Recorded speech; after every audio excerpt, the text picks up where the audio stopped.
Estamos sabiendo que la presencia de Cristo también está en medio de nosotros y por ello, Señor, sabemos que esta palabra nos aprovechará, pero también, Señor, que esta palabra nos será aclarada, que esta palabra, Señor, nos va a servir para entender mejor este aspecto de la vida cristiana que es la adoración a ti. Señor, queremos pedirte que nos ayudes en todo nuestro pecado y debilidad, que nuestro cuerpo pueda soportar, que nuestros oídos, Señor, que nuestra mente pueda recibir y dar la atención que se requiere a tu palabra. Bendito seas tú, Señor, en esta mañana, quien eres el centro de nuestra adoración y la razón de nuestra adoración. Guíanos, Señor, te lo pedimos en Jesucristo. Amén. La historia de la redención en las Escrituras, hermanos, desde el Génesis, desde la caída, ha sido la historia de cómo Dios está recuperando o está restaurando la adoración a Él. Si ustedes pudiesen mirar todo el Antiguo Testamento, nos vamos a dar cuenta que toda la historia de cómo Dios salva a los pecadores es la historia de cómo Dios los salva para que ellos adoren a Dios. Así que toda la historia de la redención es la historia de cómo Dios está restaurando la adoración que desde el huerto del Edén se perdió. Esto quiere decir, hermanos, que uno de los propósitos de la salvación en Cristo es que nosotros podamos adorar a Dios de la manera que Él lo ha mandado. Así que hay una estrecha relación entre lo que es la salvación y entre lo que es la adoración. Dios nos salva o nos libera para que nosotros podamos adorarle. Eso quiere decir que mientras estábamos en nuestra condición de pecado, mientras estábamos en nuestra condición de esclavitud, no podíamos adorar a Dios como Él quería ser adorado. Pero cuando Él nos salvó por la gracia de Cristo, ahora nosotros podemos adorar correctamente al Señor.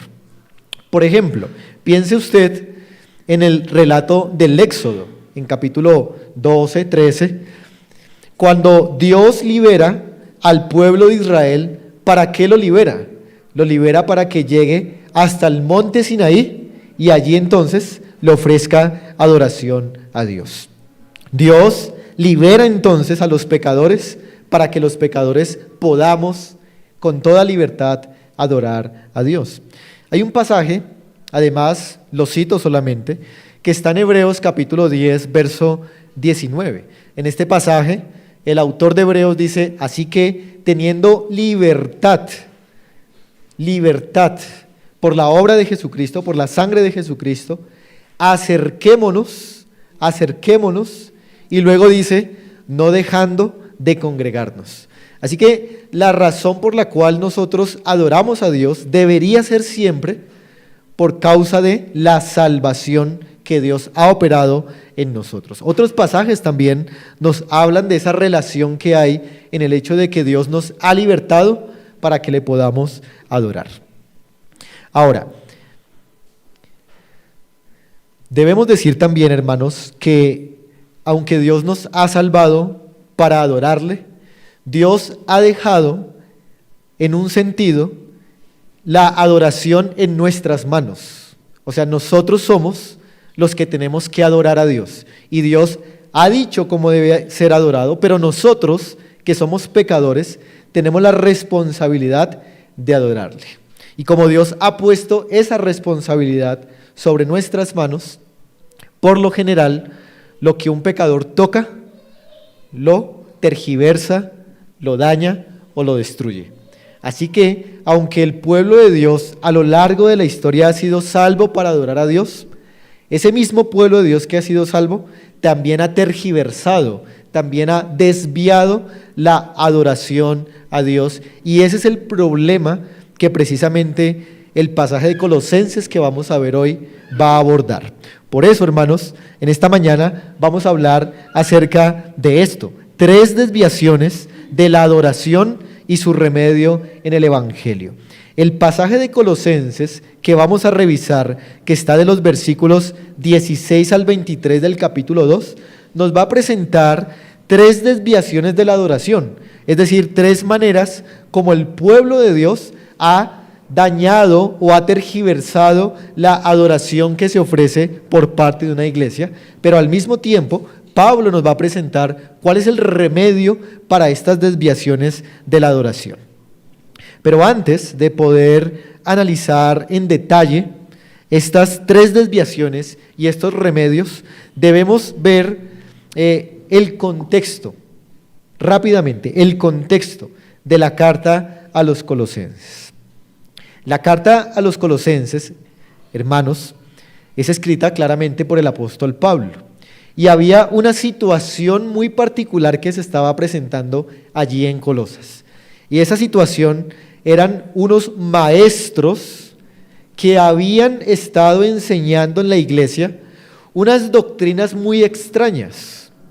Estas doctrinas extrañas que estos maestros estaban enseñando eran algo así como una combinación entre las ceremonias judías del Antiguo Testamento y algunas prácticas de los gnósticos y algunas prácticas de las religiones paganas. Así que los maestros de Colosas estaban haciendo una doctrina muy extraña entre ceremonias judías y entre prácticas paganas y gnósticas. Y entonces Pablo, enterándose de ese peligro que había en la iglesia, escribe esta carta para explicarles a los hermanos que estas doctrinas extrañas son falsas y que ellos deben entender la suficiencia que tiene Cristo en toda doctrina y en toda práctica de la iglesia. Así que esta carta soluciona ese problema y al mismo tiempo presenta a Cristo como Dios, a Cristo como Rey y también presenta a Cristo como suficiente. Ese es el propósito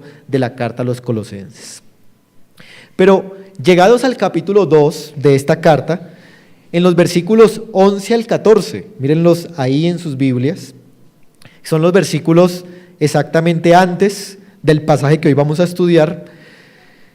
El apóstol Pablo, ¿de qué habla? Si pudiéramos resumir en una frase ese versículo del 11 al 14, que ustedes seguramente ya lo han leído antes, ¿cómo lo podríamos resumir en una sola frase? Bueno, ese versículo del 11 o esos pasajes del 11 al 14 nos hablan de la suficiencia de la obra de Jesucristo. Nosotros no necesitamos absolutamente nada más para llegar a Dios, para ser perdonados, para vencer las huestes espirituales de maldad, sino la obra de Jesucristo. Entonces, Pablo presenta aquí la obra de Jesucristo como suficiente para llegar al cielo, como suficiente para el perdón de nuestros pecados, como suficiente para la adoración en la iglesia. Y una vez que ha presentado cómo la obra de Cristo perdona nuestros pecados y cómo la obra de Jesucristo vence las huestes espirituales de maldad, llegamos al versículo 10 y Pablo comienza allí con una expresión y es por tanto. ¿Se lo ven? En el versículo 16. Por tanto. Ese por tanto quiere decir que lo que va a hablar a continuación está directamente conectado con la obra que Jesucristo ha hecho por nosotros. Ahora, quisiera que leyéramos versículos 16 y 17 y viéramos allí ese primer desvío de la adoración. Dice el apóstol así: por tanto, nadie os juzgue en comida o en bebida, o en cuanto a días de fiesta, luna nueva o días de reposo, todo lo cual es sombra de lo que ha de venir, pero el cuerpo es de Cristo. En este pasaje, hermanos, podemos ver una primera desviación en la vida cristiana, pero yo quiero tratarlo aquí como una desviación que ocurre también cuando damos adoración a nuestro Dios. Y esa primera adoración que yo quiero que veamos es una adoración que le hemos llamado adoración legalista. Adoración legalista. Como ya dije, había un grupo de maestros en la iglesia de Colosas que estaban enseñando tanto ceremonias judías como prácticas paganas, como un medio de adorar a Dios, de alcanzar a Dios y de triunfar en la vida cristiana. En este versículo 16 vemos parte de esa enseñanza que se estaba dando en la iglesia de Colosas. Había un grupo de maestros, según el versículo 16, que estaba juzgando a los hermanos de la iglesia. Por eso dice ahí, nadie os juzgue. Pablo se está refiriendo a esos maestros que estaban juzgando a los hermanos de la iglesia de Colosas en ciertas prácticas que eran del Antiguo Testamento, pero que les estaban imponiendo ahora en su adoración a Dios. ¿Cuáles son esas prácticas? Mire, nadie os juzgue en comida o en bebida, o en cuanto a días de fiesta, luna nueva o días de reposo. Entonces Pablo resume aquí que esa enseñanza de comer o beber, de fiestas y de días de reposo, era una enseñanza que no podía ser impuesta sobre la iglesia como una forma de adoración a Dios. Ahora, ¿por qué esto, hermanos, ha sido llamado, o lo estamos llamando en este sermón, adoración legalista? Permítanme explicar. Cuando afirmamos o cuando decimos adoración legalista, estamos diciendo lo siguiente. Quiero poner aquí la definición de esto. Entonces, ¿qué es una adoración legalista? Es cuando los hombres en una iglesia, a través de la enseñanza, imponen prácticas que ya fueron abolidas en el Antiguo y en el Nuevo Testamento. Es decir, es como traer elementos del Antiguo Testamento bajo una mala interpretación y decir, la iglesia también debe hacer esto y lo otro y lo otro. Entonces, ¿qué hacían estos maestros de Colosas? Estos maestros decían a la iglesia, miren, la ley en el Antiguo Testamento dice que hay ciertas comidas y ciertas bebidas que están prohibidas. Entonces, la iglesia no debería comer ni beber esto si quiere adorar correctamente a Dios. Pero además, la iglesia debe celebrar ciertas fiestas que están escritas en el Antiguo Testamento si quieren adorar realmente a Dios. Y la iglesia debería guardar ciertos días de reposo. Note que días de reposo ahí está en plural, porque no se refiere al día de reposo del cuarto mandamiento, sino se refiere a los días de reposo ceremoniales que habían sido instituidos en la ley del Señor. Y estas cosas estaban siendo impuestas sobre la iglesia local. Entonces ahora deben comer y beber ciertas cosas, deben celebrar ciertas fiestas y deben guardar ciertos días para que así ustedes puedan adorar mejor al Señor. Eso es lo que definimos como una adoración legalista. Traer cosas del Antiguo Testamento que habían sido abolidas y obligar a la iglesia a cumplir estas cosas. Es reciclar esos elementos abolidos del Antiguo Testamento, del culto judío, y traerlos ahora a la iglesia. Esa era la situación de la iglesia de Colosas. Ahora vemos aquí claramente que este legalismo de la adoración tiene estas dos características. Impone ceremonias ya abolidas y las impone por causa de una mala interpretación de la Biblia, una mala interpretación de la Escritura. Hoy nosotros vemos eso en muchas iglesias y en muchos grupos, incluso hoy en día. O sea, esto no es algo que ocurría solamente en el primer siglo, sino que esta adoración legalista, es decir, que trae elementos del antiguo y los impone a la iglesia, también ocurre con muchos grupos religiosos llamados cristianos hoy en día. Por ejemplo, hay un grupo, como ustedes sabrán, que son los judíos mesiánicos. Los judíos mesiánicos. Los judíos mesiánicos creen en Cristo como el Mesías, por eso mesiánicos, creen en Cristo como el Mesías. Pero ellos reciclan y traen a su adoración y a su culto elementos que pertenecían solamente a las ceremonias del culto judío. Entonces empiezan a vestirse de ciertas maneras, con ciertas vestiduras judías, empiezan a recitar ciertas oraciones judías que terminan o comienzan con los nombres hebreos de Dios o de Jesús, empiezan a citar palabras en hebreo como si eso les diera una mayor espiritualidad, y hacen todo tipo de rituales basados en malas interpretaciones del Antiguo Testamento. Incluso imponen celebraciones de fiestas judías que ya fueron abolidas en las Escrituras. Pero también, por ejemplo, encontramos a los adventistas del séptimo día.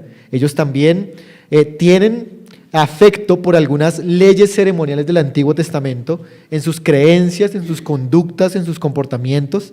Especialmente ellos tienen inclinación por el asunto de las comidas. Hay ciertas carnes que se pueden comer, hay ciertas carnes que no, hay ciertas cosas que deben ser preparadas de esta manera y otras de otra.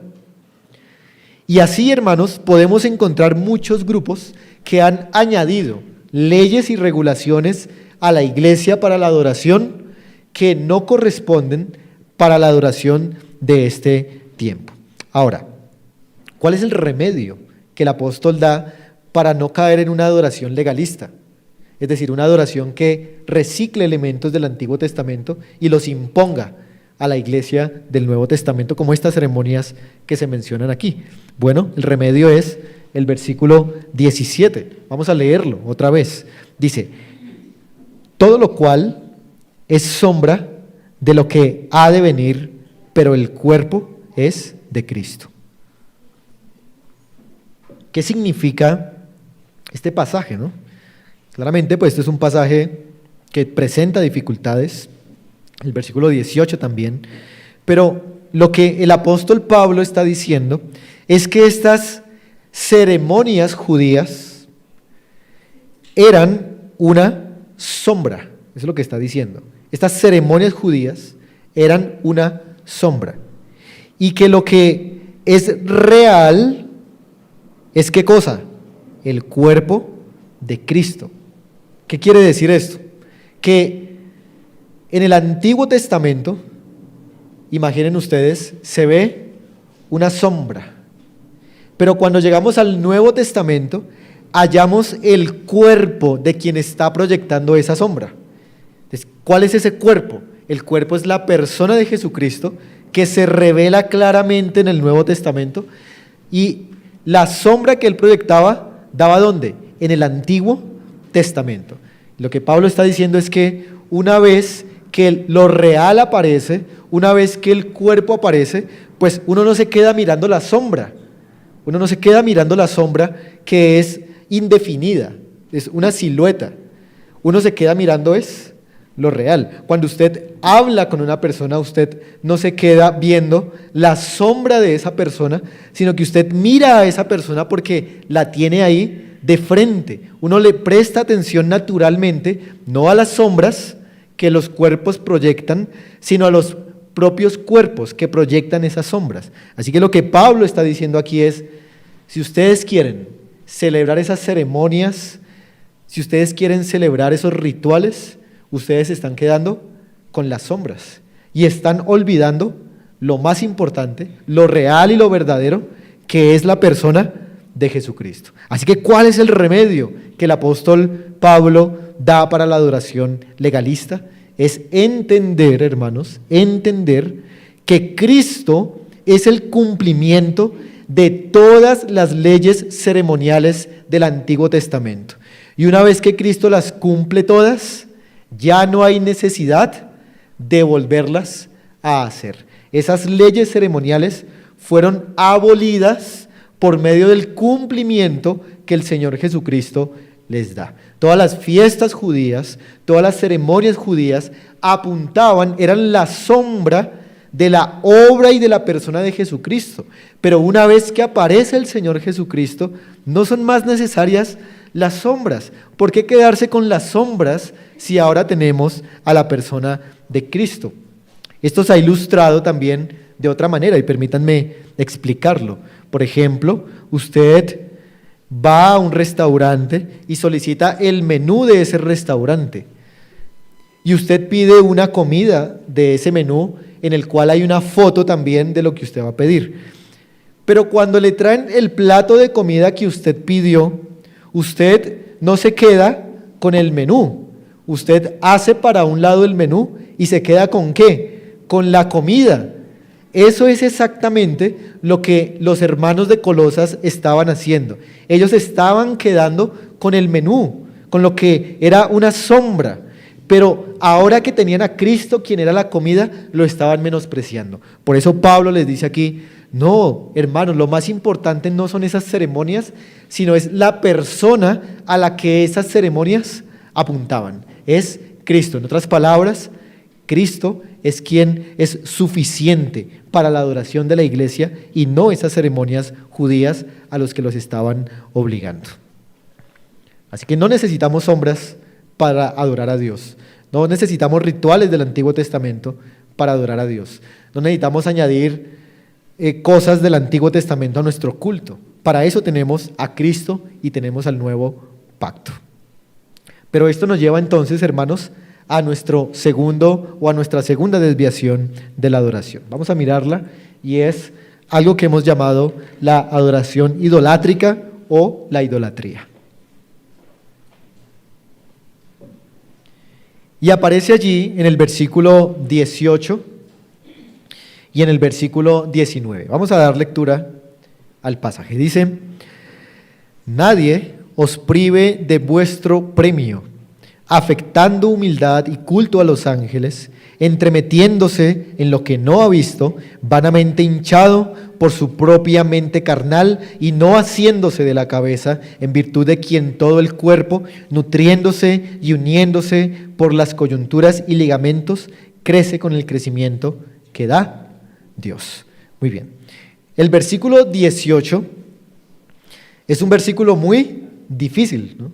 Uno lo lee y uno no lo entiende. Es muy difícil de entender y eso lo reconocen hasta maestros de la Escritura. Es muy difícil de entender el versículo 18, pero hay algo claro en el versículo que se puede entender y quisiera poder explicarlo. Cuando Pablo dice ahí, nadie os prive de vuestro premio, es muy similar a lo que dijo en el versículo 16 de nadie os juzgue. ¿Sí? ¿Cuál es la idea? La idea es que había un grupo de maestros en la iglesia de Colosas que les estaban diciendo a los hermanos, ustedes están descalificados de la carrera cristiana porque ustedes no están adorando a los ángeles, así como lo hacemos nosotros.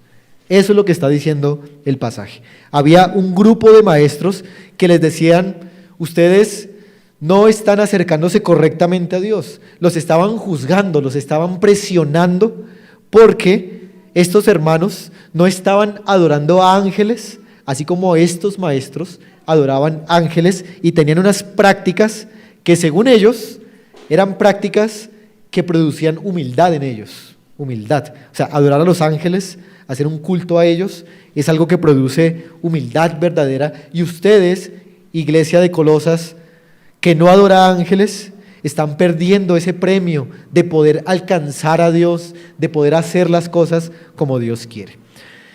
Otra manera en que podríamos traducir este versículo es la siguiente.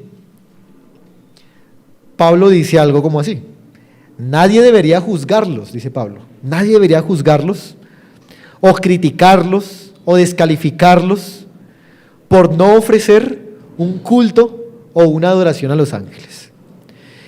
Ellos, esos maestros, dice Pablo, alardean de que este culto produce verdadera humildad. Pero en realidad, dice Pablo, este culto a los ángeles es una doctrina muy extraña y muy carnal.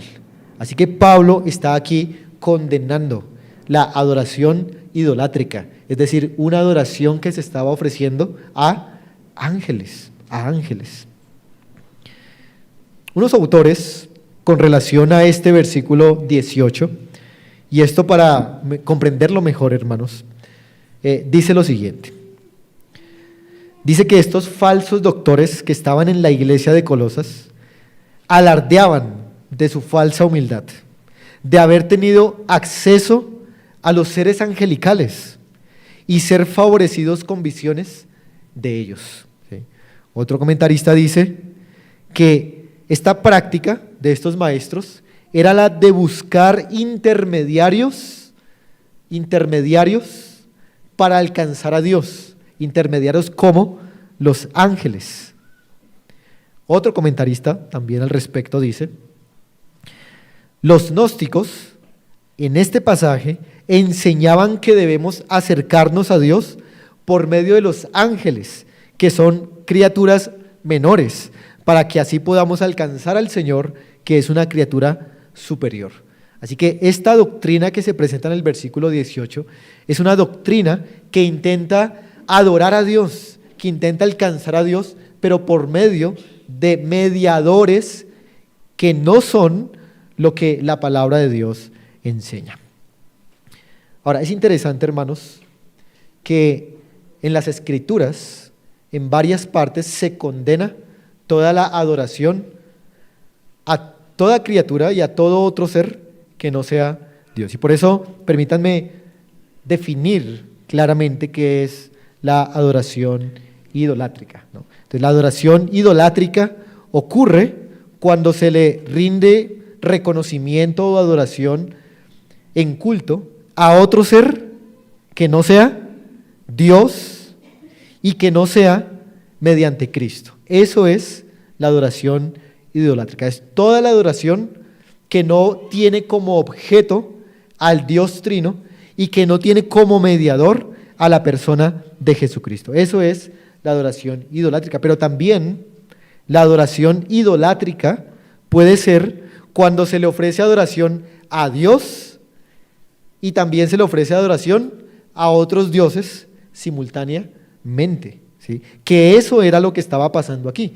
Ellos ofrecían adoración a Dios, pero también ofrecían adoración a otros seres aparte de Dios para alcanzar así, según ellos, al verdadero Dios. Por ejemplo, cuando Jesús es tentado, Satanás prácticamente le está pidiendo a Cristo que le adore. Y Cristo le responde: al Señor tu Dios adorarás y a Él solo servirás. Entonces, este ángel estaba pidiendo oración para él. Satanás es un ángel y él estaba pidiendo la adoración de Cristo para él. Pero Cristo le dice: a ningún ángel vas a dar adoración, solamente a Dios. Pero quiero que me acompañen a un pasaje en Apocalipsis, capítulo 19.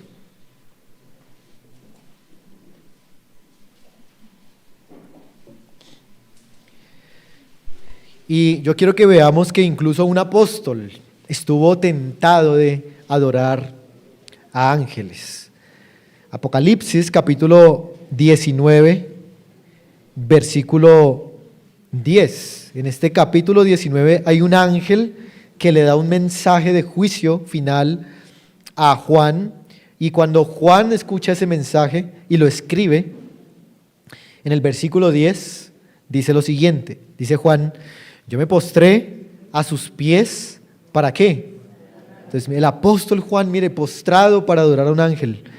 Y él me dijo: mira, no lo hagas, yo soy consiervo tuyo y de tus hermanos que retienen el testimonio de Jesús. Adora a Dios, porque el testimonio de Jesús es el espíritu de la profecía. Pero no solamente aquí, sino también en el capítulo 22, vamos allí, en versículo 8 y en versículo 9, se ve también esta tentación a adorar al mensajero celestial. Apocalipsis 22, 8 y 9 dice la palabra del Señor: yo, Juan, soy el que oyó y vio estas cosas, y después que las hube oído y visto, me postré para adorar a los pies del ángel que me mostraba estas cosas. Pero él me dijo: mira, no lo hagas, porque yo soy consiervo tuyo, de tus hermanos los profetas y de los que guardan las palabras de este libro. Adora a Dios. Entonces aquí el mismo ángel prohíbe que la adoración se le dé a él. el apóstol no debía adorar ángeles y claro, él estaba impresionado por la revelación que estaba recibiendo y él se postra en adoración ante estos seres, pero el ángel le dice, no se deben adorar los ángeles. Es interesante, hermanos, que hoy en día, en nuestra actualidad, diversos grupos que mal se llaman cristianos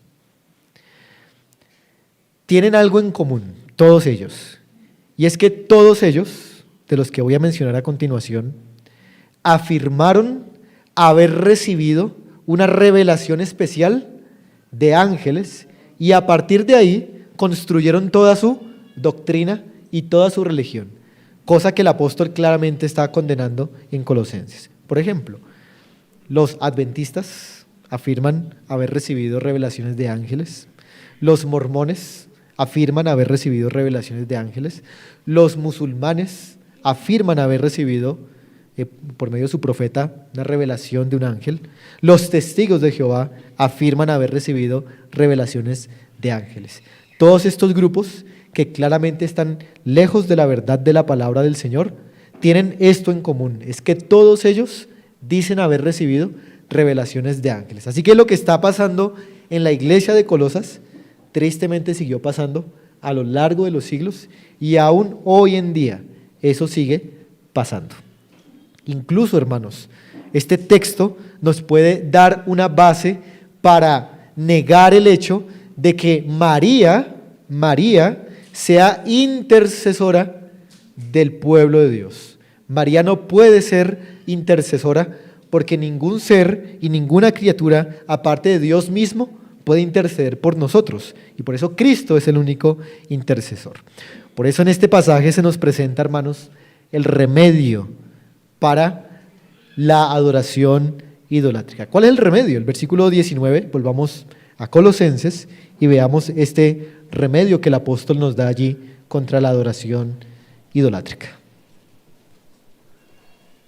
Colosenses capítulo 2, verso 19.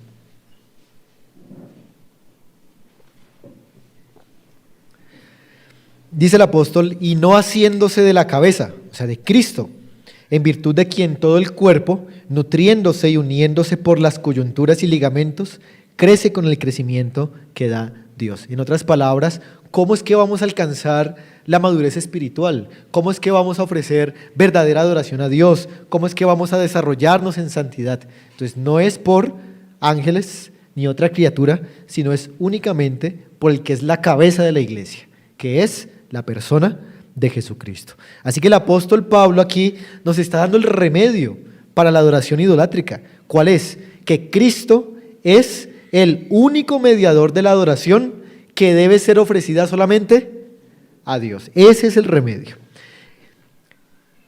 Podríamos preguntar, ¿quién es el objeto de nuestra adoración? ¿Quién es el objeto de nuestra adoración? Y nuestra respuesta debe ser el Dios Trino. En nuestro culto solamente adoramos a Dios el Padre, a Dios el Hijo y a Dios el Espíritu Santo. Pero ¿quién es el mediador de esa adoración? ¿Quién es el que hace posible que nuestra adoración llegue al Dios Trino y al mismo tiempo que el Dios Trino envíe su bendición a nosotros? Es la persona de Jesucristo.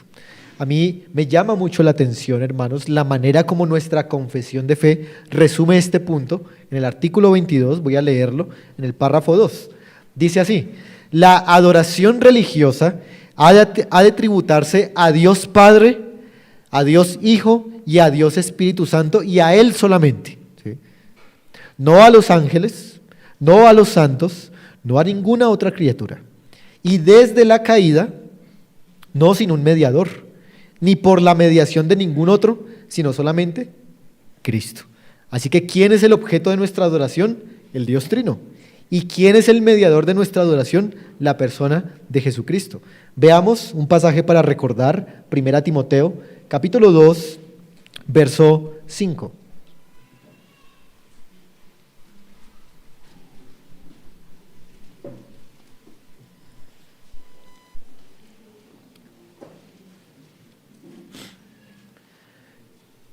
Primera Timoteo, capítulo 2, versículo 5, dice, porque hay un solo Dios, miren, a quien se debe adorar. Hay un solo Dios y hay un solo mediador entre Dios y los hombres. ¿Y quién es ese mediador?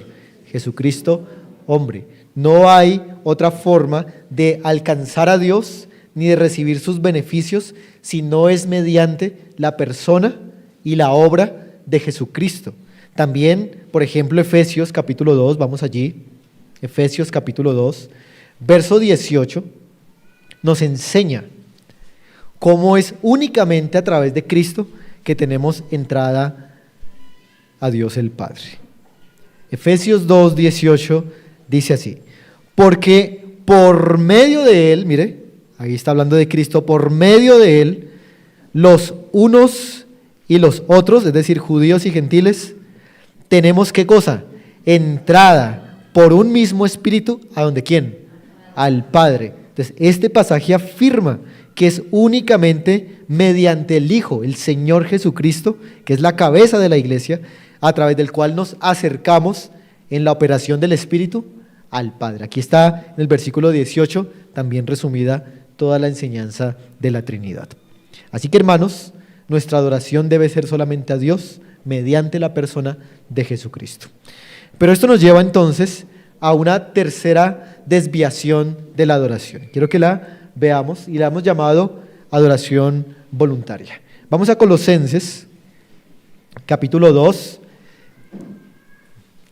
Y no quiero que nos confundamos aquí pensando que voluntaria es porque yo de mí mismo lo hago, sino voy a explicar a qué me refiero con el concepto de voluntario. Vamos a leer del versículo 20 al versículo 23 de Colosenses capítulo 2. Dice así el apóstol: pues si habéis muerto con Cristo en cuanto a los rudimentos del mundo, ¿por qué, como si vivieseis en el mundo, sometéis a preceptos tales como no manejes, ni gustes, ni aun toques, en conformidad a mandamientos y a doctrinas de hombres, cosas que todas se destruyen con el uso? Verso 23, tales cosas tienen a la verdad cierta reputación o apariencia, es la idea ahí, de sabiduría, en culto voluntario, mire, en humildad y en duro trato con el cuerpo, pero no tienen valor alguno contra los apetitos de la carne. Esa expresión culto voluntario es a lo que yo me refiero aquí con adoración voluntaria. Pero, ¿qué significa? Vamos a dar esta definición que nos puede ayudar. ¿Qué es una adoración voluntaria o en qué sentido debemos entenderlo? Es cuando ofrecemos una adoración a Dios, cuando intentamos acercarnos a Él según la norma y el consejo de los hombres y no según la palabra de Cristo. A eso se refiere aquí culto voluntario, hacer algo que me parece que está bien, que me parece que Dios va a aceptar, pero que no está regulado por la palabra de Jesucristo. Si ustedes notaron en el versículo 20, hermanos, el apóstol Pablo está hablando de la redención de Cristo. El apóstol Pablo está diciendo allí que nosotros hemos muerto con Cristo y que hemos resucitado con Él también. Esto quiere decir que la muerte de Cristo, hermanos, es una liberación. ¿Sí? La muerte de Cristo es una liberación de todas las cosas que nos esclavizaban. Eso quiere decir que nosotros, hermanos, estamos libres de lo que los hombres dicen para adorar a Dios. Nosotros hemos sido libres de eso. La redención de Cristo también nos ha libertado de falsos conceptos de los hombres con relación a la adoración a Dios. Es decir, que nosotros no estamos obligados a adorar como alguien venga a decirnos que haya que adorar. Si un pastor dice que debemos adorar a Dios de ciertas formas, pero que eso no está claramente revelado en las Escrituras, no estamos esclavizados a tales mandamientos y a tales preceptos. Así que la adoración voluntaria es aquella que ofrecen los hombres de acuerdo a lo que los mismos hombres dicen. Y lastimosamente, hermanos, hoy en día las iglesias están llenas de cosas que ocurren en el culto que no tienen absolutamente ninguna base bíblica. Y cada día traen cosas nuevas y nuevas prácticas que más bien tratan acerca de cómo atraer más personas, ¿no? Entonces, el parámetro para la adoración es cómo atraer más personas. O el parámetro de la adoración se vuelve cómo se siente mejor la iglesia, ¿sí? Con qué tipo de música se siente mejor la iglesia. O con qué forma de oración, ¿no? ¿Se sienten mejor sentados, de pie? ¿O se sienten mejor con una oración que esté acompañada con lágrimas o con gritos? ¿O se sienten mejor con una predicación de la palabra más corta? Entonces, a veces la adoración ocurre bajo el criterio de lo que sentimos, de lo que nos parece más chévere y más agradable, o de lo que nos sea más útil, más práctico. Entonces, ¿cómo hacemos la adoración? No, pues hagamos lo más práctico, lo más fácil, lo más rápido, lo más corto. Pero lastimosamente, toda esta adoración cae dentro de esta categoría de la adoración voluntaria. No debemos adorar, hermanos, nunca de acuerdo a las especificaciones de hombres, a los consejos de ellos. Debemos adorar siempre conforme a la palabra de Dios. Hay un término en la confesión de fe que se utiliza cuando habla acerca de la libertad cristiana y la libertad para adorar, y es el término fe implícita. Fe implícita. La palabra implícita creo yo que se entiende mejor al decir vacía. Fe vacía. Lo que la confesión nos dice cuando cita esa expresión fe implícita es que nosotros no deberíamos hacer nada cuando tenemos una fe vacía, es decir, cuando tenemos una convicción que no ha sido alimentada por la palabra de Dios. Hermanos, si usted hace algo en el culto, si usted hace algo en su vida, cualquier cosa que usted haga, que no está alimentada o alimentada esa convicción con la palabra de Dios, usted tiene una fe implícita en esa área, una fe vacía, porque usted hace las cosas solamente porque alguien le dijo que las hiciera, pero no porque usted ha comprobado eso en la palabra de Dios. Hermanos, de eso se trata el cristianismo, que todos nosotros podamos vivir de acuerdo a lo que la palabra de Dios dice, no de acuerdo a lo que algunos hombres dicen o porque es una persona de reputación la que lo dijo, entonces por eso voy a creerlo, sino que debemos siempre indagar si realmente la Escritura dice eso. Y cuando leemos la Escritura y nos convencemos de qué es lo que ella dice y cómo hay que vivir, entonces ya no tenemos una fe implícita, tenemos una fe informada que nos va a ayudar a vivir de acuerdo a la palabra de Dios. Pues así es el culto. El culto debe hacerse no con una fe implícita, sino con una fe informada por la palabra de Dios. Noten que el texto, hermanos, en el versículo 21, trae unas prohibiciones que estos falsos maestros estaban haciendo. Dice que los hermanos de la iglesia no deberían manejar, gustar o tocar. Ahí la idea de manejar es usar, ¿no? Usar cosas, no es manejar de manejar vehículos, sino es usar cosas.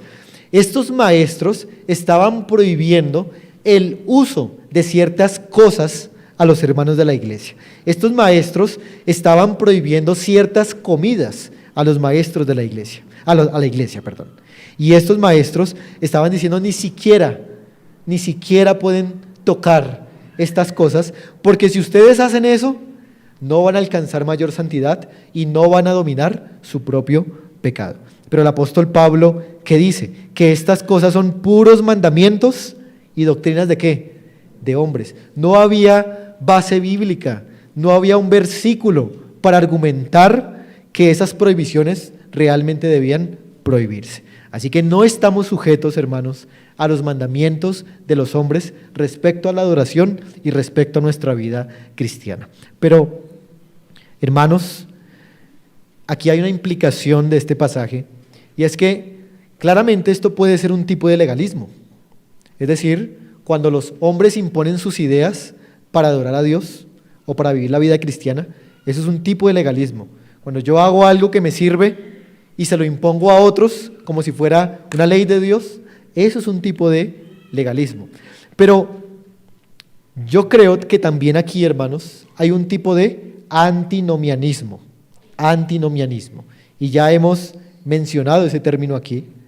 ¿Y qué significa ese término? ¿Qué es el antinomianismo? La palabra anti es en contra y nomianismo viene del término ley, o sea, es en contra de la ley. Es la doctrina que enseña que hoy ya no estamos bajo la ley moral de Dios, que hoy ya no tenemos nada que ver con la ley moral de Dios, que ahora estamos bajo una nueva ley que se llama la ley de Cristo, pero nunca se define cuál es esa ley de Cristo. Y eso es el antinomianismo. Creo que aquí hay antinomianismo, porque estos maestros estaban adorando a Dios, no conforme a la palabra de Dios, sino conforme a sus propias ideas. Ellos no tomaban en cuenta la palabra de Dios para la adoración al Señor. Y quisiera poner solamente un ejemplo para hacerme entender. Y es que en la lista de los 10 mandamientos, hoy en la mayoría del cristianismo, se ha borrado uno, como si no estuviera ahí. Y eso que este mandamiento está al lado de, por ejemplo, no cometerás adulterio, ¿no? Está al lado de no mentirás, también está al lado de no usar el nombre de Dios en vano, está al lado de no cometer idolatría. Ahí está, al lado de todos estos.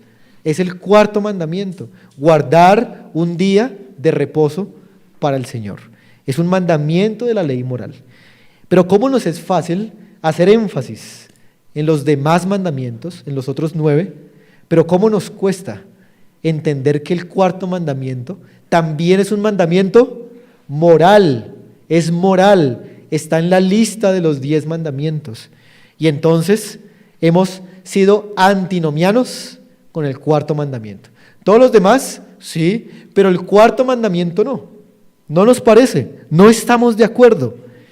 Así que el ejemplo más claro de que usted todavía tiene un corazón de antinomiano es que usted no se ha convencido de que guardar un día para el Señor es un mandamiento moral. Y si usted no se ha convencido de la palabra de Dios en ese aspecto, usted debe pedirle ayuda al Señor y arrepentirse por haber desechado y arrojado por la borda el 4º mandamiento de la ley moral. Así que, hermanos, estas tres desviaciones de la adoración son lo que lastimosamente se ve en el pueblo de Dios. Pero ¿cuál es el remedio para esta adoración voluntaria? El remedio, hermanos, para la adoración voluntaria es entender que la verdadera adoración debe estar regulada solo ¿por qué? Por la palabra de Cristo en el nuevo pacto. No es por los mandatos de los hombres, sino únicamente es por lo que Él ha revelado en la palabra. Ahora permítanme, hermanos, traer algunas cosas, algunas palabras finales. Hemos visto estas 3 desviaciones: una adoración legalista, idolátrica y voluntaria. Pero también hemos visto estos 3 remedios. Pero si ustedes notan, estos 3 remedios están relacionados con el Evangelio.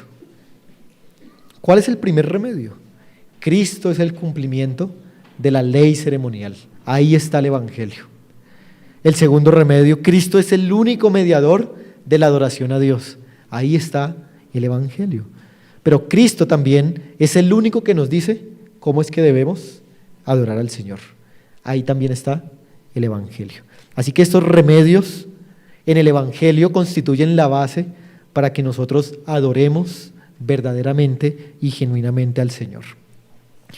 Quisiera decir algo respecto al tercer mandamiento. El tercer mandamiento dice: no usarás el nombre de Jehová tu Dios en vano. ¿No?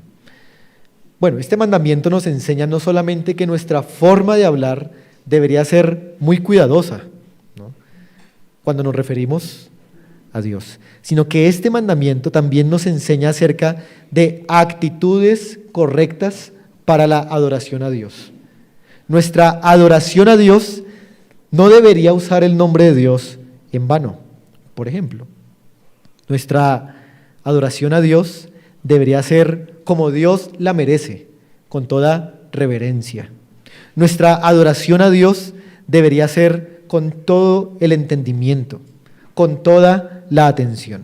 Nuestra adoración a Dios debería ser lo mejor que nosotros podemos dar como seres humanos en nuestras debilidades, lo mejor de nuestra voz, lo mejor de nuestra atención, lo mejor de nuestra buena administración del tiempo, porque el sábado, ¿qué hacemos? No nos preparamos y a veces por negligencia o por mala administración nos acostamos tarde y hoy dormimos, mientras Cristo está aquí haciendo una obra entre nosotros. Adorar a Dios debería ser con un corazón contrito y humillado. Entender que el Señor está aquí. El Salmo 51 nos dice: al corazón contrito y humillado no despreciarás tú, oh Dios. Si ustedes han venido con un corazón orgulloso, egoísta, que está pensando en otras cosas, a ese corazón despreciará el Señor. El Señor te despreciará si tienes un corazón así. Pero si tienes un corazón contrito y humillado delante de su presencia, el Señor no te despreciará y te consolará en tus necesidades. Pero el profeta también dice: miraré a aquel que es pobre y humilde de espíritu y que tiembla a mi palabra. ¿Han venido ustedes aquí con pobreza y con humildad de espíritu? ¿Han venido ustedes aquí con temblor o han venido con orgullo, a reclamar, a quejarse, a criticar? ¿Cuál es la actitud con la que han venido hoy a adorar al Señor? La adoración debería ser teniendo cuidado de usar el nombre del Señor en vano. Pero este pasaje, hermanos, además nos presenta a Jesucristo como el punto central de la ley. La ley apunta a Jesucristo. Este pasaje nos presenta a Jesucristo como la cabeza de la iglesia local de Colosenses. Él es el que trae la edificación. Y este pasaje nos presenta a Jesucristo como el que nos ha liberado para que podamos adorarle libres de los mandamientos humanos y sujetos a los mandamientos de la palabra del Señor. Puede que aquí hayan algunos que no han sido purificados todavía por Jesucristo y que están pensando que están adorando a Dios por venir a este culto. La condición para adorar a Dios, que desde el principio dijimos, es que primero debe ser libertado del pecado, libertado de la esclavitud, y libre podrás adorar a Dios. Así que si aquí hay alguien que no ha sido liberado de su pecado, si aquí hay alguien que no ha puesto su confianza en Cristo, no está adorando a Dios realmente. Está haciendo un ritual, porque sin un corazón purificado es imposible adorar a Dios. Así que invitamos a aquella persona que se arrepienta y que crea en Jesucristo, y a los demás que renueven su confianza en Jesucristo para que nuestra adoración sea genuina delante del Señor. Vamos a orar, hermanos, y agradecemos al Señor por su palabra.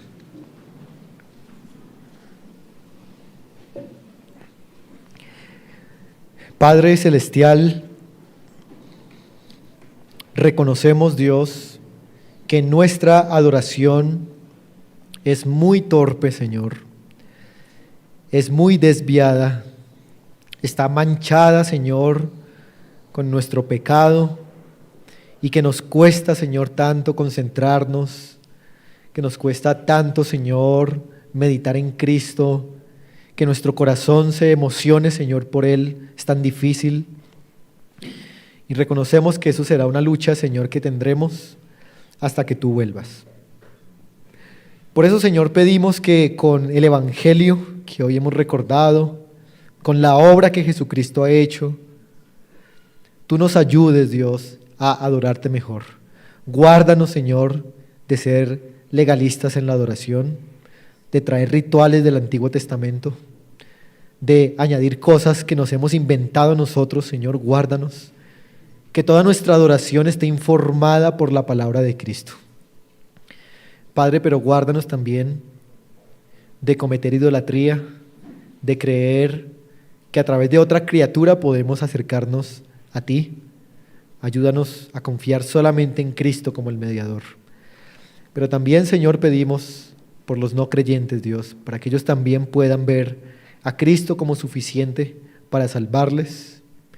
Y pedimos por tu iglesia, Señor, para que hoy podamos ver a Cristo como suficiente para edificarnos y no ningún ritual, no ninguna ley, Señor, y no ningún sentimiento de nosotros. Tú eres suficiente y lo reconocemos en el nombre de Jesucristo. Amén.